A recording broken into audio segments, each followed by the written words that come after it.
here with Filipas Rimkus and Felipe Rodriguez. We represent IMMERSIONS project. I come from Białystok, which is a Polish city, and I represent FOMO project, which is the leader of this team. And we joined forces a couple of years ago to put a spotlight on peripheral techno scenes. And so far we've done quite a bit nice events. We also have a very nice mobile studio and stage. Some of you might have experienced it at River Sound Festival or Up to Date Festival in Białystok.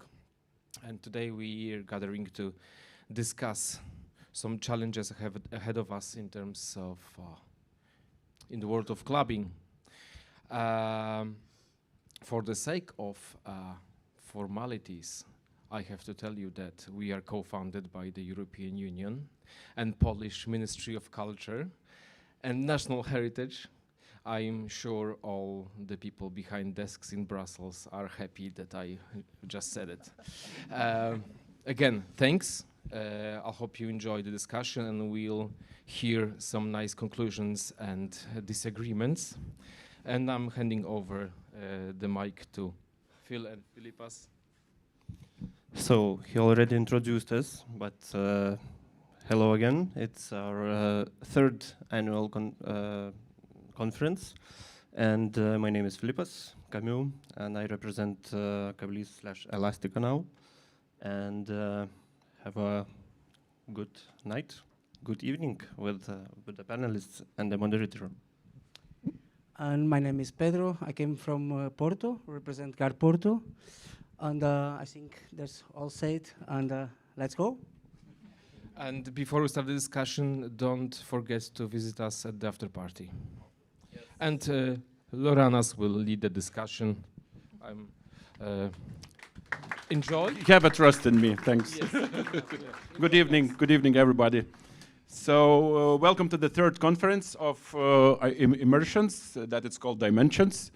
And today we're gonna talk about the nightlife, about the clubbing. Is it dying or is it just changing the shape? I always constantly hear all the talks that Gen Z is not going out, they are staying, they are so healthy, or the clubs are closing because everything is so expensive, the DJs are expensive and stuff like that. But we need to figure out, is it all, or we have some other things going on? Maybe the communities are changing, maybe some ways how we experience or feel music is changing, and this is why we come together to discuss that. What is the future of electronic music, of the club scene? And I'm really happy that I have this amazing panelists, like heavyweights for Lithuanian electronic music, I can say. All of them are legends to me, and we're gonna try to discuss what's the future of electronic music. And I think it's not, we're gonna touch not even Lithuania or maybe the Europe itself, like all the Europe. So I would like to introduce some of them, but maybe let's start from Dovile, and if you can, a couple of words about yourself, what's up with the club scene and you. Hi, my name is Dovile, more known as Moteris, woman, and I'm representing more like a queer underground, which raised me as a DJ 10 years ago. But I'm involved in the clubbing scene as a dancer, as organizer, as a DJ. I adore clubbing. I go further and further to listen to music, to good quality texts, and discover the sound, the quality, the layers, the creators, and the masters. So I'm happy to be here also representing female part. Žilvidas. Couple of words about your huge impact in the Lithuanian club scene, let's call it. Let's be modest a bit. My name is Žilvinas, also known as DJ Rose to some of you, and to that extent I'm working mainly in Kaunas, as it's the second biggest city in Lithuania, and it's been happening already for 20 years or so. And also we run club, Lizdas Auditoria, for 12 years, and also doing some side hustles with bigger or smaller festivals and the parties outside of club walls. Yeah, so. Okay. As I mentioned, heavyweight of the club scene in Lithuania. Yes, Carlos. Hi guys, my name is Karolis. I don't know, my impact to Lithuanian scene is not that huge probably, as I came back to Lithuania 3 years ago. Before I spent many years in Ukraine working and helping to run a club called Closer. We did 3 yearly festivals every year and been running as a club regularly.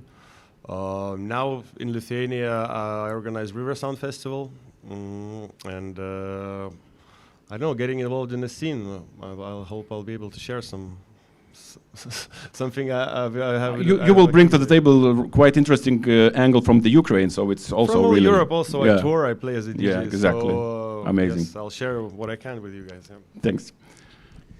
Hey, good evening. My name is Vidmantas, for some known as Vidis, or also V. I'm a guy who's got all the fingers in the pie, the DJ, promoter, producer. I have kind of in my resume 2 clubs, 3 festivals, 3 record labels, and 20 plus years kind of in a front, in a avant-garde of Lithuanian electronic and music and nightlife. That's more or less it. And the last but not least. Hello, my name is Katrina. I'm not a DJ. So 20 plus years of not being a DJ, but writing about electronic music and nightlife. Now I write much less about it because it's dead, but I used to have quite a successful blog, and recently I started a Substack, and it's very popular, especially when I write about dying clubs. So I'm really looking forward for tonight. So some applause for all the panelists, please. Thank you. So let's start with those deaths. Like we see that in Europe and also in Vilnius recently, the clubs are closing. And I would like to hear your angle on why it's happening. What's the reasoning? Because some of you even I know maybe in some close connections to why this happened. What are the reasons why it's closing? Maybe it's just I don't know, people doesn't want to go there, or just they do not like to go so public when they are partying, or what's the reasoning behind that? Who wants to start? Žilvinas, yes. How Kaunas is doing? The second largest city in Lithuania. Poorly. Yeah, well, this is a public secret that even our club, after 12 years of running, going to an end, and there is several reasons. One of this that we are placed in the old gallery building, which urgently need reconstruction, and we're closing it for a few years. And but also we see that there is no reason to make another one, because there's a lot of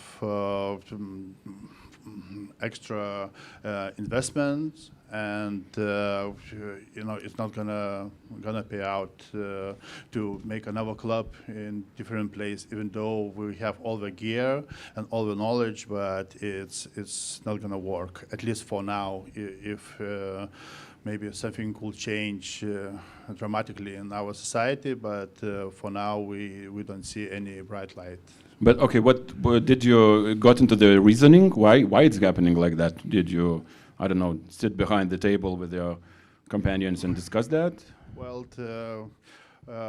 it looked like everything is too expensive, or what is your call on this? I don't know. Like everybody saw and see now that is coming, and we look like a bunch of dinosaurs discussing meteorite. Is it gonna change for better or for worse? Like, it's gonna change. Probably some new form of life gonna live afterwards. But I have very pessimistic opinion about it. That it need to crumble and to be destroyed, to raise out of burning ashes. Yeah, so that's not very optimistic. That's a pessimistic one. Is some of us a bit optimistic, or all of us are really pessimistic about that? I'm not sure if I could call myself optimist here, because I do agree with Žilvinas in many points, but I think that we need to clarify something, and I believe clubbing is dying in terms as clubbing as a business model. Okay. I mean, having fun is not dying for sure, and the will of people to have fun in one way or another is definitely not dying. It's just the shape of it that is changing. Yeah. And Žilvinas himself has a successful festival, and they will this month have a showcase of it in Vilnius, which I think it kind of shows what kind of events are trendy right now. And of course, it's very dangerous just to follow trends. It's better to make them. But this way of surviving as having a space and offering events each weekend, I think it's not working anymore. Not just for electronic music, but mostly for electronic music, of course.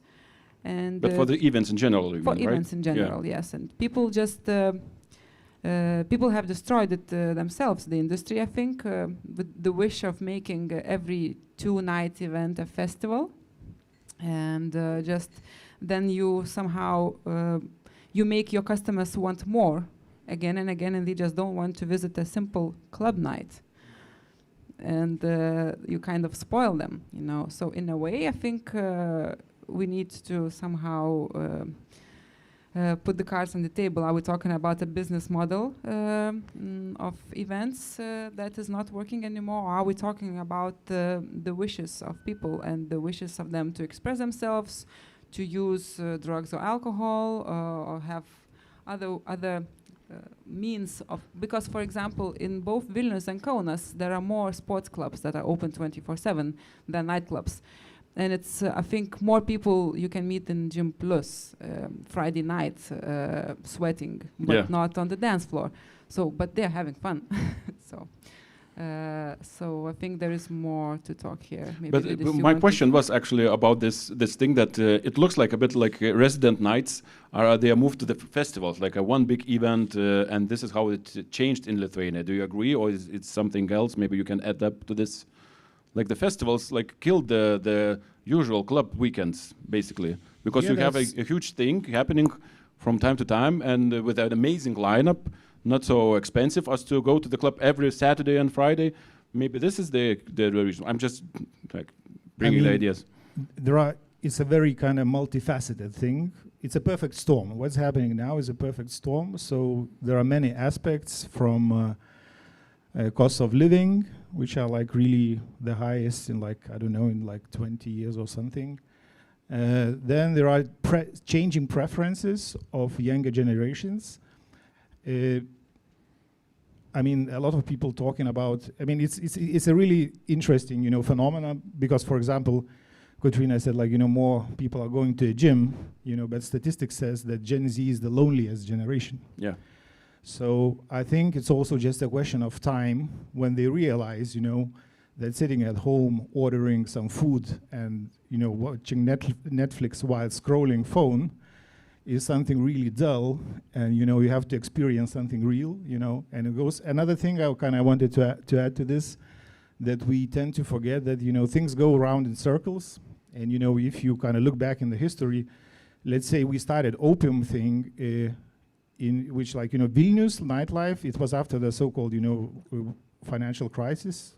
2008, it arrived in Lithuania a little bit later, 2010 or something. There was not a single club in Vilnius. I mean, there was Šemece Cafe, Vu was closed. Open was already open, but that was the first version of Open, which was like downstairs lounge thing, white walls, white leather sofas, 2 Martin Audio speakers, and and some friends. So there was no proper club for quite a while, and at this more or less at the same time, Flylal, which was a national airline, went bankrupt. So even if you had money for a little while, there was a window of like a couple of years. You couldn't even bring someone because it was either too expensive or too complicated. You have to take two connections to get to Vilnius. So we had that. I remember that. We started it was like a desert, Ennio Morricone, and like a tumbleweed just going, and not a single proper party. So we kind of started in a quite an empty space, and then in a matter of 5-10 years, it was I checked today, a couple of years ago. After the pandemic, it was the saturation, the highest saturation point. We counted 17 places in Vilnius which offer some kind of electronic music programming, from bars, like so-called DJ bars, to bigger places like Garely, Elastica. It was 17 for Vilnius. It was crazy. So half of them are gone now. Maybe even 2/3 of them are gone. So, kind of long story short, I think there are cycles. So we're definitely now in the low point. But I'm sure that it's kind of coming back. I cannot tell you when or in which way it's going to come back. Yeah. But people won't stop socializing, dancing, having sex, or eating. So it's just we need some patience. And as Katrina said, I also think that it's not the end of partying, having fun, going out, meeting people, dancing. It's maybe the end of some kind of a model.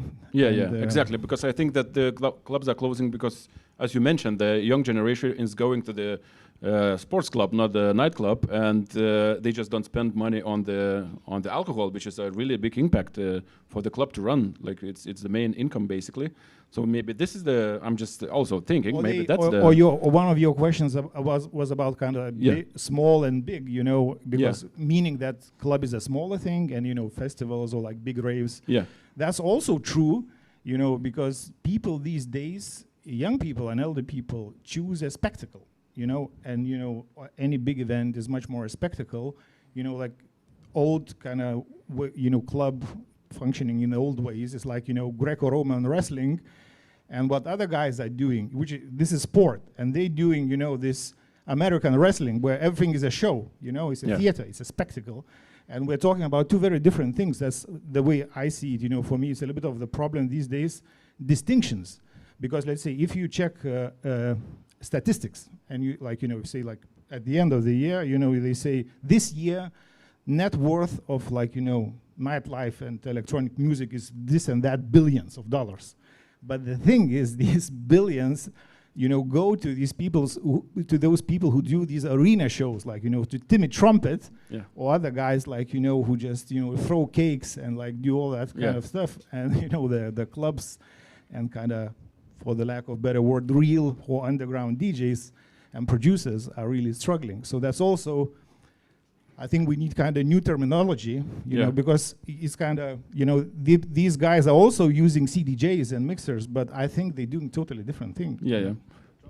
And but maybe we are reaching some kind of the edge, and now somehow the things will change. I'm just inviting to look at the future. Maybe it will become brighter. I think it's going to change. It's always there's something new and something else. Please, Davila. Maybe I would add that our communities and party goings or clubbers are having a short memory, and I was also thinking about the cycles to talk about, because we speak with DJ community, about all these times. We have the crisis, but then we go back in time and we remember that all the clubs were shutting down also, and changing, and we try to remember the names of the places, and it's sometimes hard to remember them all. But I also travel recently quite a lot around Baltics, also playing with some collectives and communities who are bringing mostly Northern Europe, Scandinavian, Baltic DJs. They also experience the same. For example, Latvian DJ scene is dying actually for a longer time, so we can still be happy that we still have some places. And actually Baltics are coming to Lithuania to listen to bigger names. but it's also, I think, reflecting the same things, and Vidis was speaking my mind also, but because this generation really needs dopamine, and we really need more and more and more, and being in the same room all the time, it's actually not giving enough, of spectacle for them.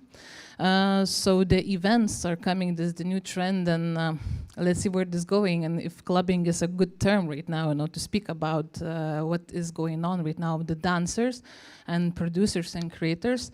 But still, let's not forget that even all of these events, big events, we all really miss the good quality of sound, good text, and that should be the future of the spaces where we go to listen to music, in the best quality and the best sense of it.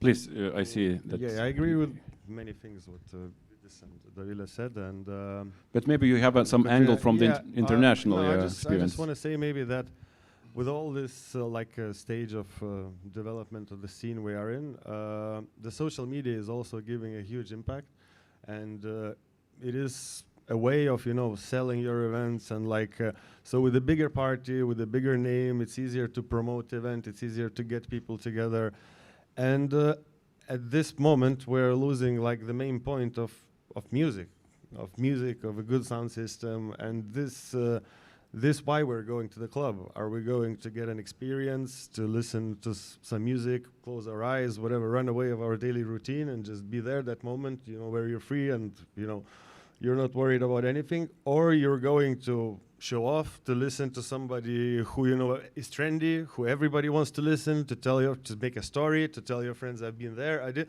or it's about that, the scene is changing that way also, and that makes a big effect, Yeah.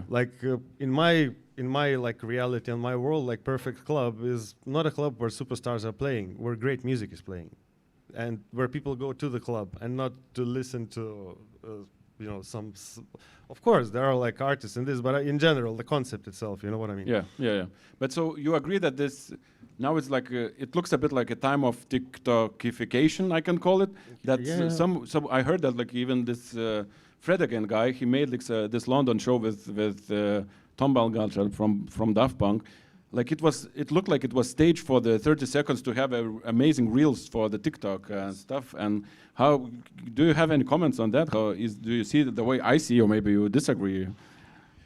Well, I want to point that not festivals taking over clubbing scene, because the festivals suffering from the same problem.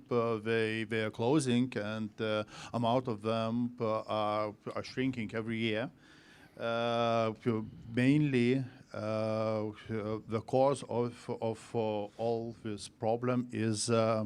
Not a cause, but a reason, is the big headliner events. It's easier to digest this information. It's easier to communicate this event than to a really intense festival with a huge program, or a clubbing where you have to bring your audience and attract the attention every single weekend twice. So probably we need to make difference from the actual clubbing and music loving scene and the rest of all these trumpet things. Yeah. And also I have a theory, because we discuss it. We discuss our situation many times with our friends and colleagues, and I think that there was very sensible period of time during 2000s when the two generations were switching, and during that time pandemic hits. And I have a theory that the millenniums different from Gen Z in that kind of way that they were grown differently, they absorb the world differently, they listen to music differently, they know how to listen music slowly and to take a time. And Gen Z, it is a generation with shorter span of attention, and obviously they never seen better than digital world. And some of my friends joke that we are not fighting between and rivaling between clubs, but we're fighting against internet and the reasons why people went to a clubbing before. In the old days, communicating with our people, Facebook and our social media gave that platform to have a supplement. And for music, there is a lot of platforms like Spotify, and the amount of music is crazy. Like you can't absorb it and you can't appreciate it. The whole, yeah. For all. Yeah. And for sex appeal, there is a Tinder, everything. So younger people taking supplements, not a real thing, you know. You want to add something? I wanted to elaborate on what Karol said, but now I want to elaborate on what Žilvinas said. But actually about what Žilvinas said about this attention span, it's really, I mean, you all know this joke that, oh, I have a memory of a fish. So I just recently learned that actually fish now have longer memory than people. Already, yes, human attention span has already shrunk, and it's really frightening.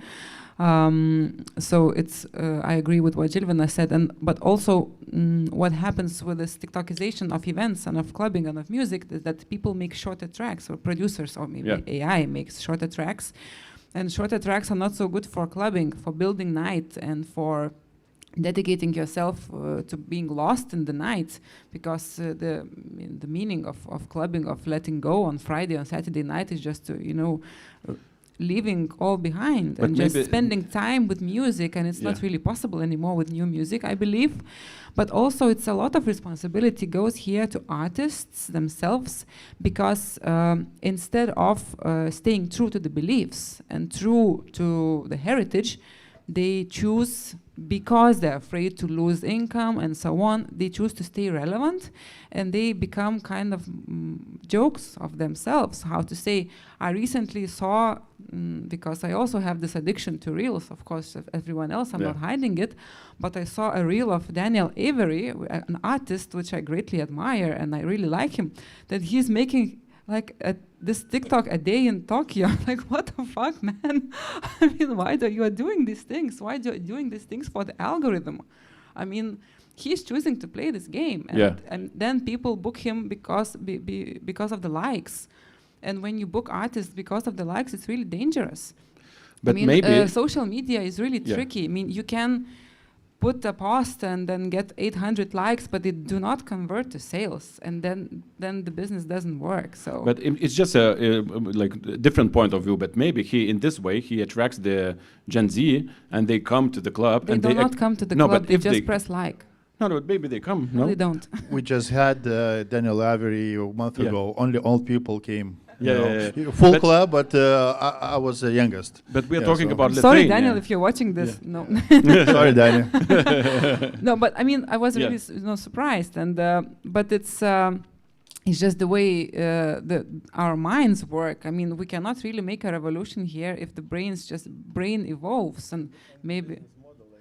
Exactly. Yes. Yeah, and the business model which you were saying about the clubs works the same way, kind of already, because people get booked because they have these likes, because people follow it. But when you come to a club, you cannot really just skip to another DJ. You have to follow. I mean, let's do that. maybe instead of a DJ, just put a big screen, a vertical screen, and then everyone just scroll the DJs. Yeah. So But I don't okay, know. now you're getting closer to the maybe some as a joke, but you're looking for some solutions. I would like to see some kind of ideas. We need somehow to adjust it. Maybe what's possible. Maybe they won't go to the physical spaces. They go to the virtual spaces where they're going to experience something. I don't know, to like music connected directly to your brains or whatever. What are your thoughts on that? Maybe I want to add one thing, and maybe to let Karolis share, because I think what we need to remember, if we try to think about the cycles, is that clubbing really started not from happy times, but from sad times. And people were going to dark places to find other people that also went to dark places because they were in a dark place. Yeah. And then they hug and do drugs, and they are happy, and they listen to music, and And like the happiest Nintendo. music comes from the sad places. I think actually Kiev, that they still have parties despite everything, and Ukraine in general. When the war just started, I remember I did an interview with the guys that did the Toloka, where they rebuilt the villages. Oh, yeah, yeah. They listened to techno, Yeah, and yeah, they they were were dancing. rebuilding Yeah. stuff.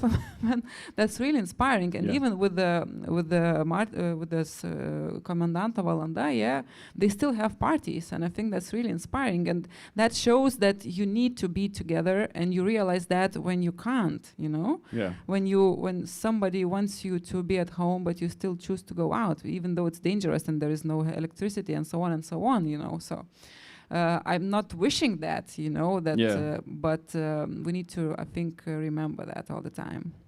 Karolis, maybe you have something more. on Yeah, that. for sure. I mean, Kiev is a great example of what you said. I mean, I still do go there, like since the war started, and I play. And it's war, it's generators, it's like rockets. While you're sleeping in a hotel, you need to sometimes go to the bomb shelter and stuff like this. But yes, but now also it's difficult times, especially this winter, especially when the energetic system is getting destroyed. It's more difficult. But in general, where the Kiev scene came from, like in 2012, there was one club called Khlyeb. For many years running in Kiev, and everything else was kind of fancy, commercial, that type of places. But then after the revolution in 2014, that's when what you said, there was dark times. Government had no kind of time to be bothered about ravers or whatever. And that's when things got born, like Schema, this rave closer, also was born that time, and that culture was built during these 7 years. But it came also from that, not from good times, It came because of the revolution. It came because people. So it all came kind of from there. You're actually very right. But Ukraine is. It's hard to compare Kiev to Vilnius because it's much bigger. It's so many more people there, and like in Vilnius, 500-600 people is a great party. There it's a regular party, it's normal to get. So it's difficult to compare, but for sure there is less of the TikTok vibe there.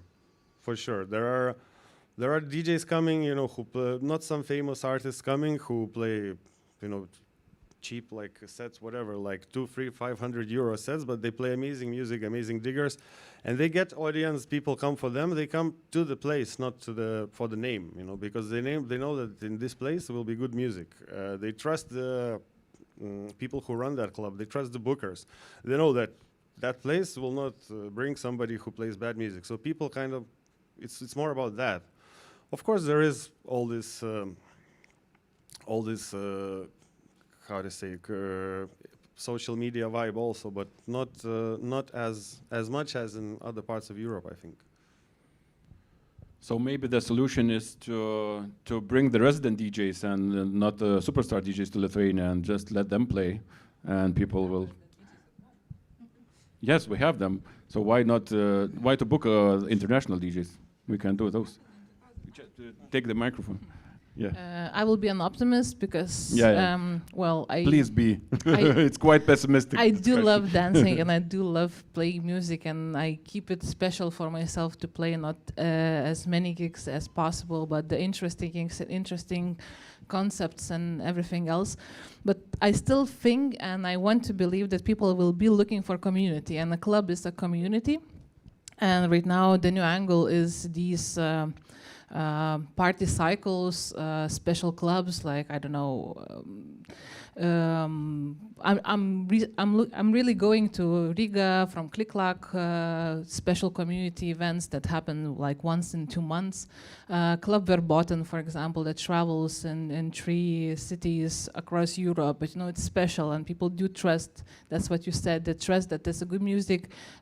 People who know where they're coming. People who would like to go out of their bubble to meet new people. It's not about the phones and all of the other things.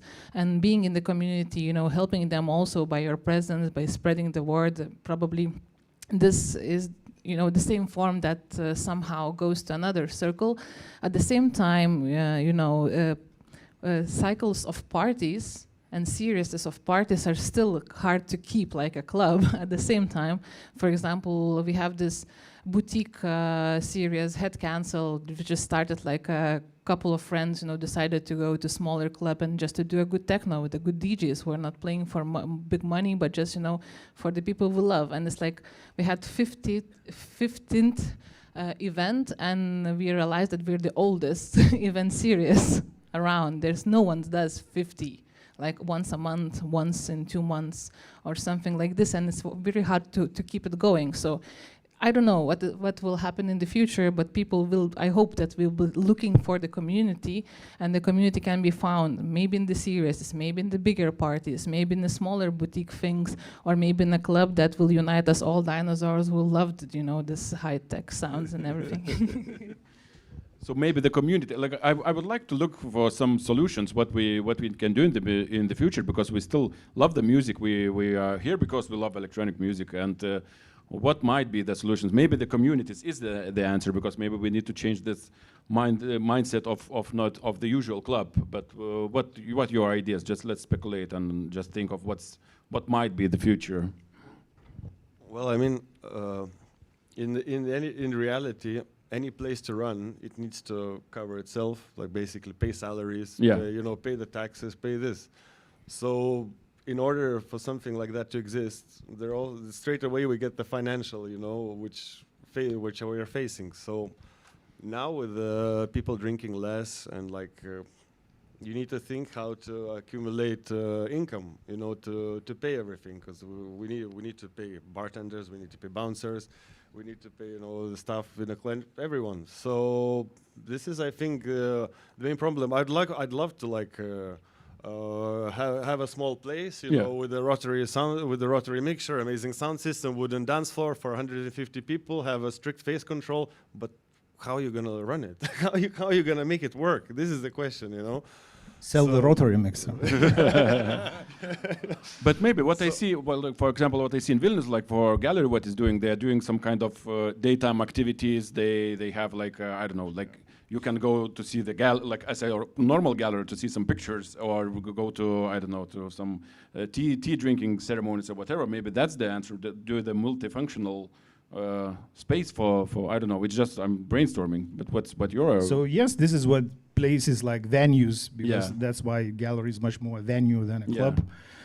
That's what they do, you know, to survive. Yeah, you then try to find new ways of, you know, using the same space, not just for dancing, not just for, you know, DJs and parties and so on. That's one thing. And another thing is, I think it's also for all of us, you know, to kind of realize that, you know, you have to get off that train. If you don't go, you know, if you don't like where it's going, and it's difficult, yes, but because we have, you know, someone has festival, someone has club, but if you realize that you're in a long game for this, maybe you even have to close something and start a new, you know. But it's really difficult, you know, because it's, of course, you're living, you know, it depends on that. There's a lot of people involved. Yeah, you're paying salaries, you have your family, this and that.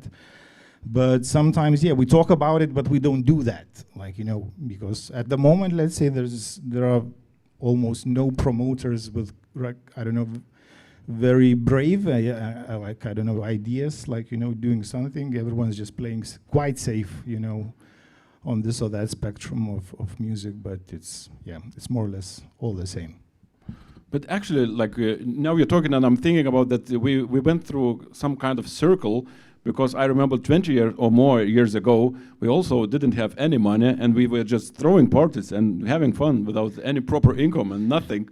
So we are just got back to that point of club scene, which finally went into something really beautiful and nice in the future. Well, you know, when you read history books about nightlife and clubbing and electronic music, many of the good parties that went into history, they were made like a hobby, like a side hustle, not like a proper job, you know. And this winter I read a book about, it's called Rave New World, by a journalist who was also a promoter, a British one, and he talked about these orbital raves in the UK that were illegal, and they sold no alcohol there because there was no need for alcohol. And then I read another book that's called Selling the Night, and it paints a very big picture of what and who actually defined of what modern clubbing is. And it's actually not DJs and dancers, but it's brands, big brands like Ballantine's, Red Bull, and other brands that make soft drinks, hard drinks, and even cars, and so on.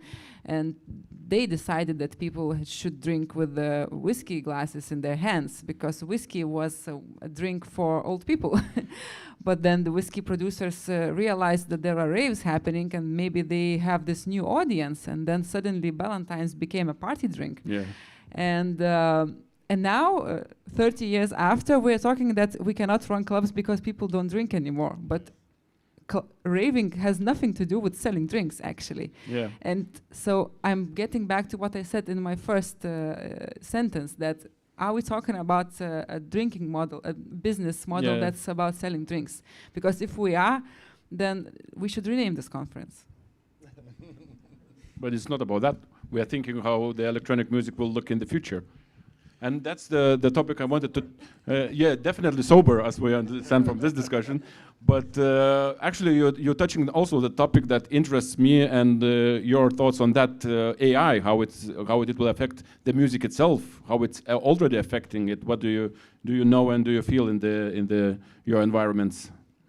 That's a good point, because here's a colleagues talking about a turning circle of a history that the decline goes after a peak, and peak goes after decline.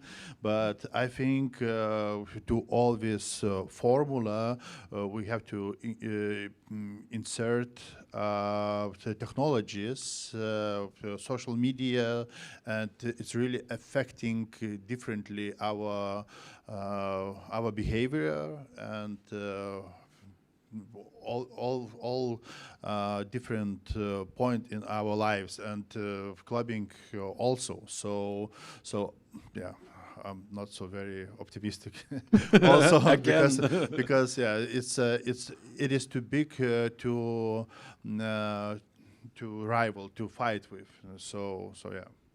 But do you feel any effects, like I don't know, from the music-wise? Do you record? Maybe you're playing the tracks that are made by AI and you even don't recognize them, no?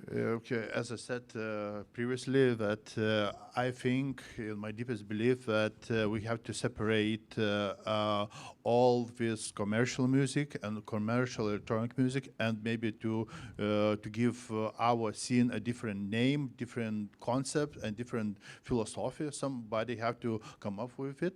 To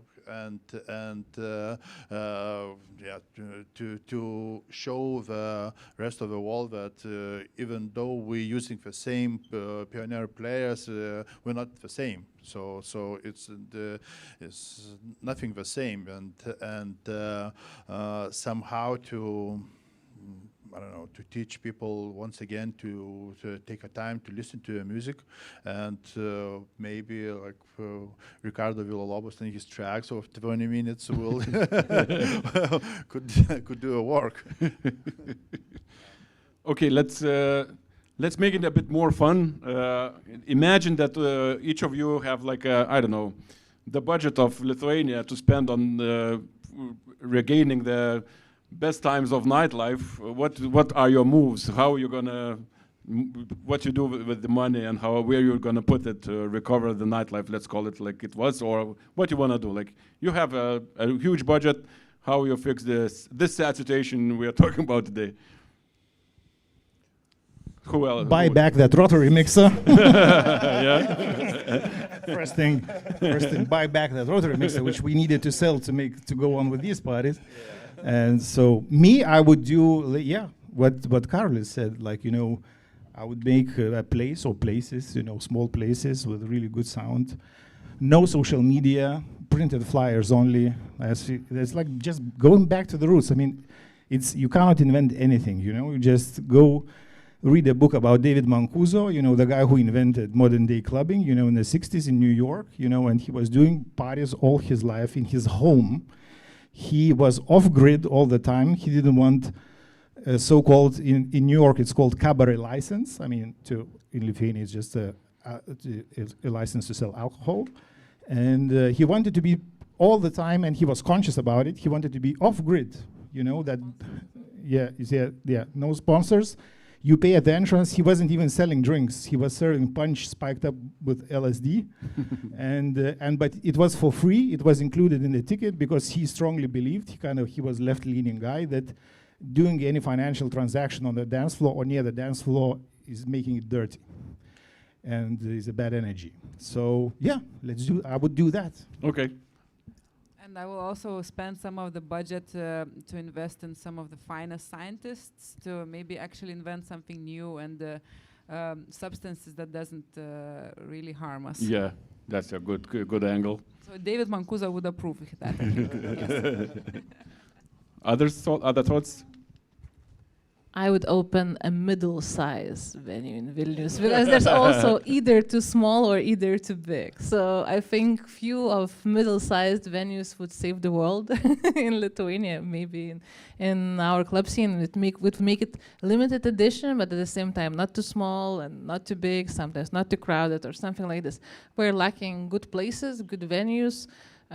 Even for those good ideas, sometimes they're too small to gather all the audience, to fill up the hall. But sometimes, just some venues are just too big for these. So I think, infrastructure. What about all others? Yeah, she'll not. At least something positive. Bring it on. Okay, so not you then. Well, I don't know. Strongly believe that it's hypothetical. Believe you have the money. What you gotta do? Yeah, just gonna force I don't know, technologies and the platforms to show which music is made by AI first of all, and so as I said before, somehow to bring back no photo policy also. So LSD shots is good, but no photo policy would work very well. And obviously, so LSD shots, not phone shots. Yeah, so and fund the clubs as some of our countries do that, and they understand the clubbing culture as another branch of culture, and what we are trying to do as me and my friends, my colleagues, that we are working with different type of cultural institutions with our collaborations to bring clubbing in a level of culture, and maybe someday I don't know, government or people who have a lot of money will say, yeah, that's a good idea. But I just want to show you this sign co-funded by the European Union. We are quite sitting next to this. These are not local guys. Brussels guys, please do that. Public money, public problems. Carlos, do you have something to add? What's your opinion? How are you going to spend all this money? Well, I'm there with my running the rotary mixer. But also, I don't know, maybe but this is not maybe about the money so much. Maybe like educating audience by, I don't know, creating kind of rules in the clubs or something like this. Like there are clubs in the world where you come and like you come to the entrance and the face control will ask you, do you know the rules of this club? like. And sometimes the rules don't exist. They just see how you react, and what you will tell to them. What are your rules in a club? This is kind of like something. Maybe make it more into a culture where we appreciate each other, we respect each other, and maybe, but that's not about money. Probably that's kind of educational thing. But that could be a budget to launch the education. But you mentioned education, and it makes sense to fund a little bit education in the That's schools. what I'm saying, like funding education of Yeah. all this culture, kind of. Yeah. So. That's another scary statistics. I don't know if you heard. It's like a month ago or so. There were news about they made a new study on young generation, and it's the first generation which has worse cognitive skills than their parents, because usually the tendency is that every generation is a little bit, to put it bluntly, smarter than the previous one, and it's all related to technology. When technology was introduced into classrooms, learning process, the machine, like, the computer, the algorithm is doing the part that the human brain used to do. So education, by the way, but really going to the roots, not even to the kind of door policy, I think is a huge challenge for the future. To grow up like really open-minded, functioning people, not just, people connected to the internet and to some pleasure dome. Also, I think what's important to think is the heritage of what we already achieved, because I think so far, at least in Lithuania, it hasn't been very much attention for that. There has been one exhibition, but it was like outside of the main galleries. It was in a former prison, so it still was like a pop-up thing. And I would say it was more for those who know, not really. Like a couple years ago, I was in Tartu, in National Museum of Estonia. They had an amazing exhibition about the night, which is much wider than a club. And it started from the times when the cities were dark, there was no electricity, about what happens at night. And it finished with actually lost and found exhibition of a club. And it was like Nice. a leather skirt and Visa cards. And it was, but really it made me realize how actually deep and precious the night as a concept is. And so it's much more than clubbing. I mean, clubbing is just one part of it. So I think it's very important that we start thinking right now, because clubs are closing. And when I wrote this big piece of opium, that's 1/4 of a bachelor thesis actually, so I raised this question, for example, where will the cube from the opium go? Because it has thousands of people have memories about it.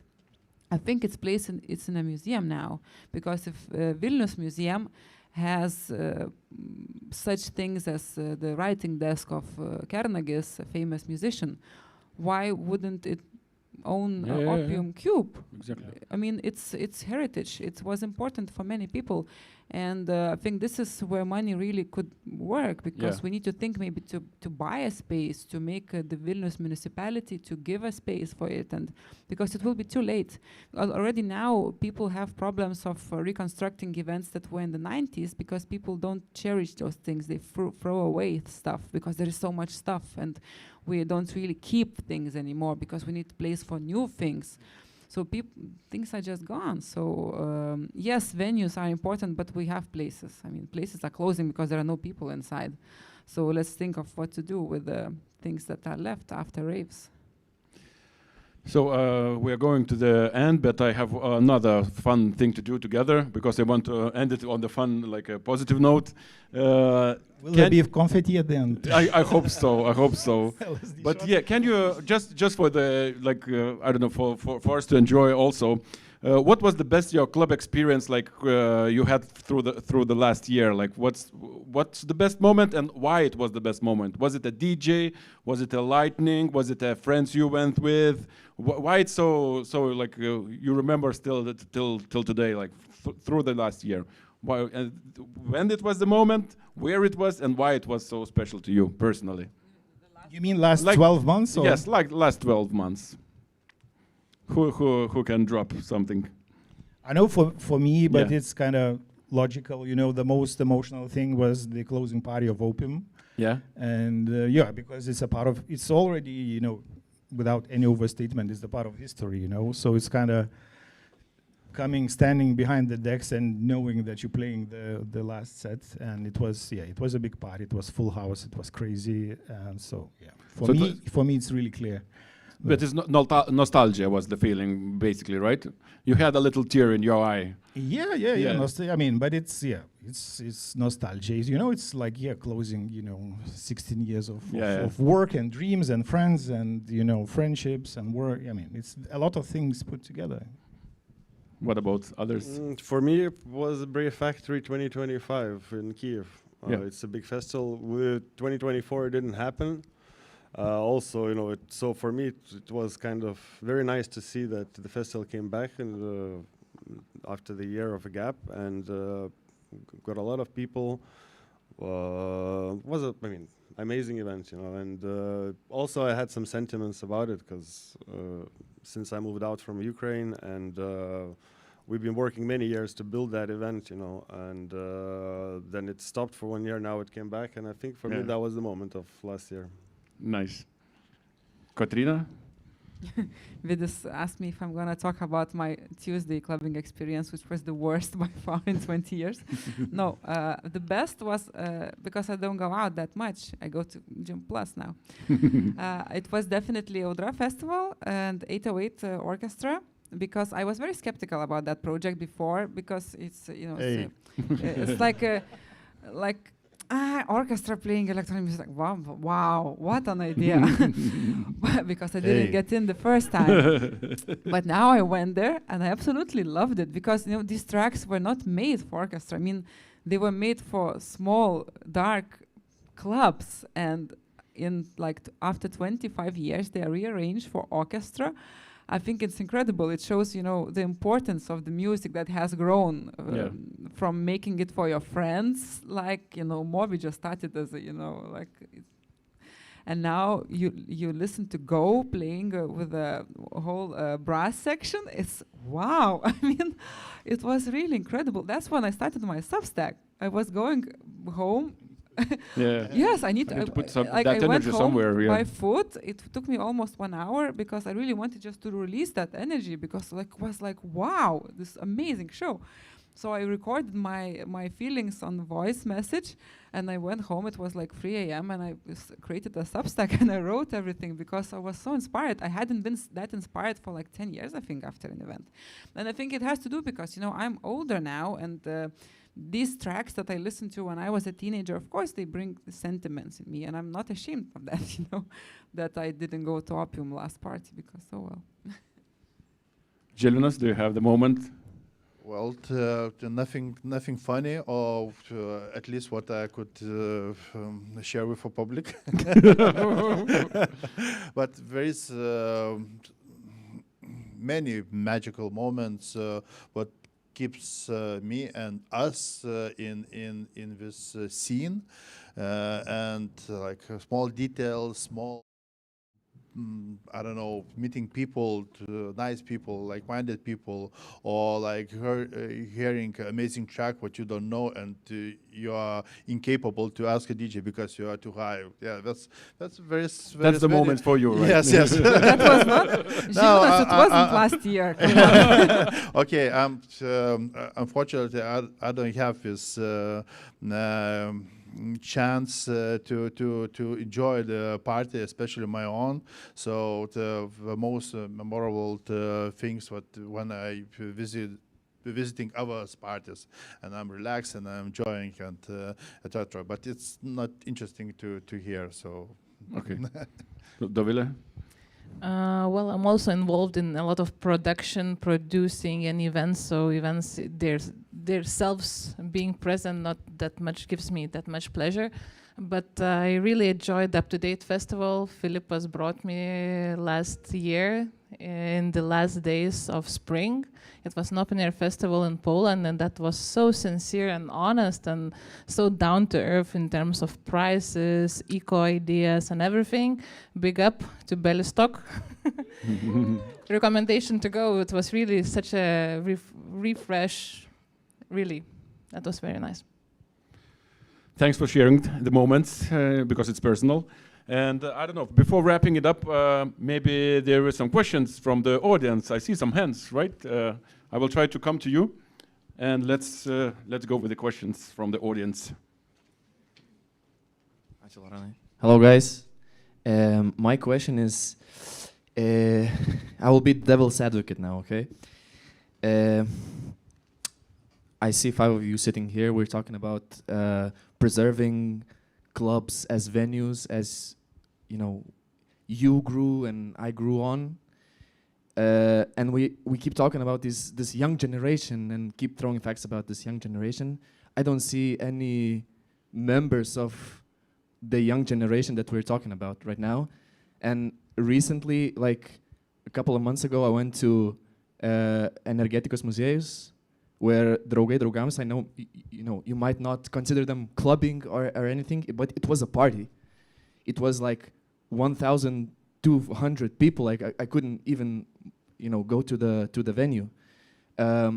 So, and they do not have, or they have a very small place, but they consider it clubbing. It's a venue. Like maybe because young people don't go to parties or to certain clubs like as third places anymore. Maybe it's about moving this club from one place to another, making it like not as often. Two club nights in a weekend maybe doesn't work anymore. Maybe it's one club night a month, but like make it. Vilnius, you will have a lot of sound gear. You will have amazing sound system after Lizdas closes. Maybe you can show like different Kaunas venues, like open house Kaunas even, but with clubbing. Actually, I can answer you because they are having Prisukas Abrikosas, the huge events, and they are doing it, and it's quite the same. But we're discussing, right? We are discussing that the festivals are taking over the usual Saturday and Friday night. One night, like is one night a festival? But Draugai Draugams is a bit like a festival, no? I'm not the one to answer it. Yes. What do you think, guys? I mean, there are many aspects of it, and one of them maybe it will seem like I'm answering different question, but let's say nurturing talent, because you can't nurture someone who has a gig once a month. You have to have places where you hone your skills. Weekend in, weekend out, you play every second weekend. Then the other weekend when you don't play, you go check what your colleagues are playing. That's how, look at how football works as a pyramid. It starts from the kindergarten, then kids get elder, and then you get the best. But you have to play. You have to start. It doesn't start from TikTok video. Any good artistry, and that's why we need any club. Not only electronic music club, live music club. Is for people just to learn their craft, because there is this 10,000 hour theory that you have to do one thing for 10,000 hours to be an artist in that field. And also, not from the artist side, but from the visitor side, I think it's quite important to have a place that you can come back to. Maybe not every weekend, but every second weekend. When I did the podcast series about members only, Uždaras Vakaras, we reflected with tens of people about the favorite spots in certain clubs. People remember the smell, people remember the color of the doors, people remember the length of the bar, how many shots you can put on the bar. They remember crazy stuff about the details because they spent hours there, those tens thousands of hours, maybe not tens thousands, but still many hours in the clubs. The physical place is also very important, I think. But I would like also to advocate Thomas' ideas, because I a bit agree with you, because also the generation is changing. Because Draugai Draugams is making those huge events, they are successful. And they have some kind of a key to the success. They bring the young people. They do the DJ sets. They are not experienced as maybe Vidis or Žilvinas, but still they don't get me wrong. I didn't even give a hint or idea that Draugai Draugams is some kind of not a real party or whatever. But it's just a different. I hear what Thomas is saying about that's how it works now. Now bigger events like they taken over, and that's what we call festivalization of the scene. It doesn't have to be a festival. Abrikosas is not a festival, but festivalization means that you do big lineups, big productions, or I really like a term I just found somewhere, gratification, not instant gratification, but insta gratification, just to give people, a lot of Instagram or TikTok material, and, but that's a different, as I said, it's a totally different thing. It's not that big events are bad or small places, small events and small places are good. It's not about that. And yeah, we sounded a bit pessimistic, but the scene is quite all right in Lithuania. We have great names, we have great parties, and I just want to bring in some positivity. Thanks for advocating. I didn't need advocating. I really miss I think we're missing third places in Vilnius. There's not enough of this, what Kotryna said about. I completely agree. If we are talking about clubbing like it was, like we used to do it, and how many of it, your generation and my generation, I'm a bit younger, everyone's getting a flattened bow piece and getting children, and they're not there's not a lot of us who value, we're the musicians, we're the promoters, so we're thinking about this as passionately, but everyone, a lot of people have moved on, and we are now have to think about this generation, this young generation, and if they go to clubs less often, and we cannot afford to, keep these places open, there's a compromise somewhere there. I really like Draugai Draugams, I don't go to their parties, but what I like as a Vilnius citizen, for example, is being shown different venues, different places that I haven't seen. Open House Vilnius is always booked. I can never see these venues, and if someone made parties in these places, I would definitely go, and I would try to remember the length of the bar at that place. So definitely it works. Then of course it's a good point that when talking about future, there should be more young people on stage. That's a totally fair point. I think that if any discussion of this kind is going on in the future, there should be at least half young people. They should tell how they feel, how what are their preferences and so on. Of course it's good to have someone to give kind of, let's say, historic perspective or whatever, but yeah, should be more younger people. But I don't think that we also should put in a kind of opposition.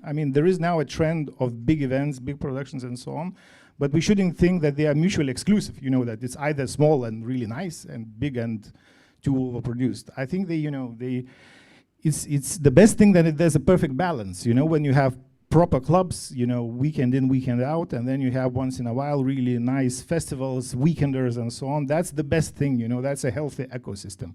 The bad thing is when it goes one direction or the other, it's and also, as I said, for me it's a little bit sad, for after these years, see the scene in decline, but that's why one of the first things I said, that I remember how we started, in 2010, it was an empty space, literally and figuratively, and it's okay, it's having a little bit of decline is okay.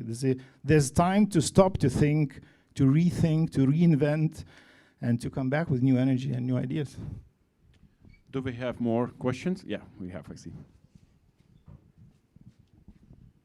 Do you hear me? Yes.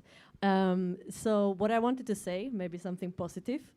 I started to go out maybe 2003, and I grew up close to Frankfurt in Germany.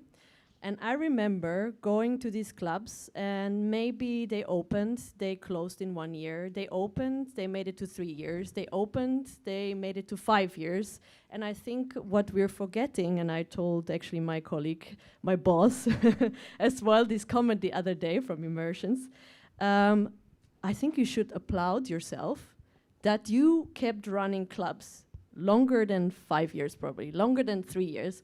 And I think we are forgetting that these things have to change all the time. And there's been so many little clubs that have been longer open than 5 years. What the fuck? That's really an accomplishment, right? So don't forget that. And I think now we are what we started talking, it's okay, you have all the money now, you as the moderator said it. What would you do? You would open a club, you would get the rotator mixer, I don't know what, but how to keep it running? What did you guys do to keep it running so long? Do you think now maybe we have to change our, revenue system? Like, should it be just a club? Should it be just ticket sale? Should it be just alcohol? Should it be a restaurant as well? I think many clubs have been running restaurant on the side. Instead of, the point also like going back like, sorry, I'm always jumping a bit, but like if you're a DJ, you start DJing, you're not just a DJ. You also work in restaurants same times. You have another job. If you cannot run a club, only being a club, should you maybe do something else on the side? Sell sex toys in the club and you have the dark room in some places? I don't know. What is your answer? What is your idea? Well, maybe from my experience, I'm organizing one queer festival for 12 years already. And what we saw, with generational change, because when we started, I was this, looking at these 40-year-olds like, oh my God, they're so, out somewhere. But right now we're having the generation who knows who they are from 11, 12-year-olds. And the way we're coming from, the way we understand, going out, meeting people is so different. What is very important here, like congratulations, as I said, like 50th in the series events. It's also the longest going in Vilnius. Clubs more than 5 years is also like in the cycle of life. But what was important, to give a new blood in the management, maybe, interesting, which is very, very difficult, super difficult to have partners, in business or in ideas or development and growth and the change. It's very, very difficult. And this, how do we understand you cannot be forever young, and having to trust, others who are coming from the different perspective is very important. But is it possible? Is it easy? It's not at all. Maybe that's the thing. So one of the things we talked with Katrina before getting on stage and turning on the microphones is that the one thing is be excited about all of it, what you do yourself. Because as soon as you kind of don't have energy anymore, it translates immediately. Like, you can kind of try to hide from people. But, if you meet someone on the street and if you're a promoter or club owner, and it's not the first thing that you say, like, yeah, we're doing this another party next week, you have to come. This is it. You just go do whatever else you want to do. So yeah, that's one thing. And another thing, to adapt, which was like of the famous American minimalist composer, was Philip Glass, who never gave up. He was a taxi driver, and someone was a plumber. And he wouldn't give up, even he was already really successful, but he said, I don't know, like, it started like success came like this and it can be gone like this. So it's also for people to realize that, there's nothing bad in having options, having different skills, and not imagining that all of your life will be hopping planes, and playing every night, every, different city and getting really well paid for the DJ or for the club owner that, every weekend will be super successful and so on. So yeah, having options and being adaptive, I think, it's this is the only way to survive. Yeah, I agree. Actually, super well said. Applause a bit for that. Well ideas. Do we have more questions, or we are wrapping it up? I think we are wrapping it up. Thank you, panelists. It was amazing. Thank you for joining us this evening. Thank you for all the people who came by. And I hope you will have a nice night. Go to the club Elastica downstairs. Experience the clubbing. We were discussing this for an hour. And hope to see you soon somewhere in the future. Have a nice evening. Bye.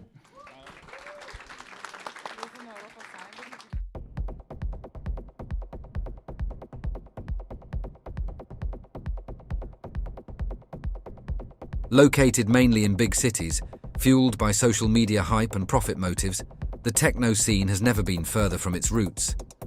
We are now looking at a profit-driven industry, which is far away from a vibrant and social movement fighting for inclusion and environmental awareness. It is time to redefine success and put community over celebrity. Let's reclaim the heart of our culture. Let's empower the excluded. Let's connect and invest in our community. And so, out of a need to return to our core values, the Immersions project was born. It came to life as a collaboration between 4 European electronic music scene communities: FOMO, Monument, Gare, and Kablis.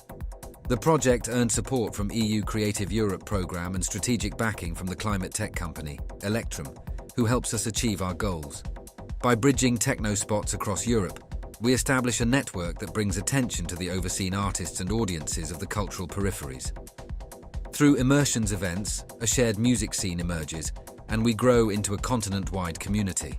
Our mission is to widen the perspective of the electronic music scene and empower the unsung heroes of the cultural peripheries. How does our system work? Thanks to advanced technology, we craft and share lineups that span across multiple venues.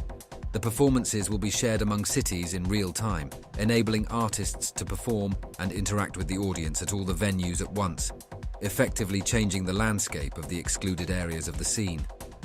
In this vision, electronic music becomes a unifying force, dismantling barriers and nurturing the cultural peripheries. Simultaneously, interaction portals introduced at every event will enable audiences to engage with each other. One common stage for both artists and the audiences comes to life.